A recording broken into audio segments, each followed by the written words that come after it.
Faly miarabantsika rehetra amin'ny anaran'i Jesosy anio Sabata fa 9 ny volana Aprily 2024. Ny tenin'Andriamanitra izay entina amintsika androany dia ao amin'ny Jeremia toko voalohany 1:4 ka hatramin'ny 7:20.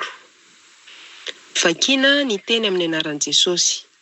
Ny niantsoan'Andriamanitra ny Jeremia ho mpaminany.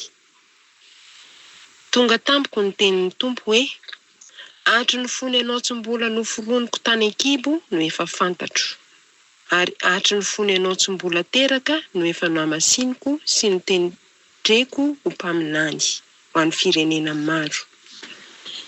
Dia hoy aho, indrisy ry Tompo Andriamanitra, indro tsy mahay mandahan-teny aho fa mbola zaza. Fa hoy ny Tompo tamiko, aza miteny hoe mbola zaza aho, fa andeha amin'izay rehetra anirako anao ianao, ary izay rehetra andidiko anao no ambaranao. Aza matahotra azy ianao, fa momba anao aho ka hamonjy ianao, hoy ny Tompo. Dia nanatsotra ny tanany Tompo ka nanendry ny vavako, ary hoy ny Tompo tamiko, indro efa nataoko ao am-bavanao ny teniko, ary indro aho manendry ianao izao andro anio izao. Anapahefana ny firenena sy fanjakana maro, mba hanongotra sy hanjera, andrava sy androdana, ary anorina sy amboly. Tonga tampoka indray ny tenin'ny Tompo hoe: ry Jeremia, inona izao hitanao izao? Dia novaliako hoe: ratsan-kazo mahatsiaro no hitako. Dia hoy ny Tompo tamiko, marina ny ahitanao azy, fa mahatsiaro aho mba ahatanteraka ny teniko.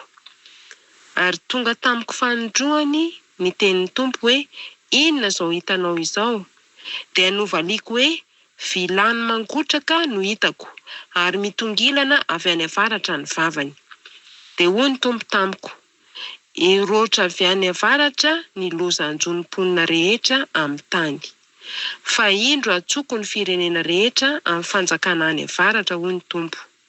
Dia ho tonga ka samy ametraka ny seza fiandrianany eo anoloana ny vavahadin'i Jerosalema avokoa. Amelezany ny mandany rehetra manodidina sy ny tanàna rehetra any Joda. Ary ifandahatra aminy aho noho ny aratsiny rehetra, dia nafoizany ahy sy ny andoroany didin-kazo manitra ho an'Andriamanitra hafa, ary ny ankohofany teo anatrehan'ny asan'ny tanany. Fa ianao kosa dia misikina ary miomana, ka lazao aminy izao rehetra andidiko anao izao.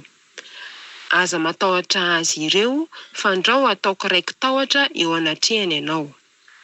Indro ianao dia ataoko toy ny tanàna mimanda sy andry vy ary mandavarahana, mba tsy ho leo ny tany rehetra, na ny mpanjakan'ny Joda, na ny lehibeny, na ny mpisorony, na ny vahoaka.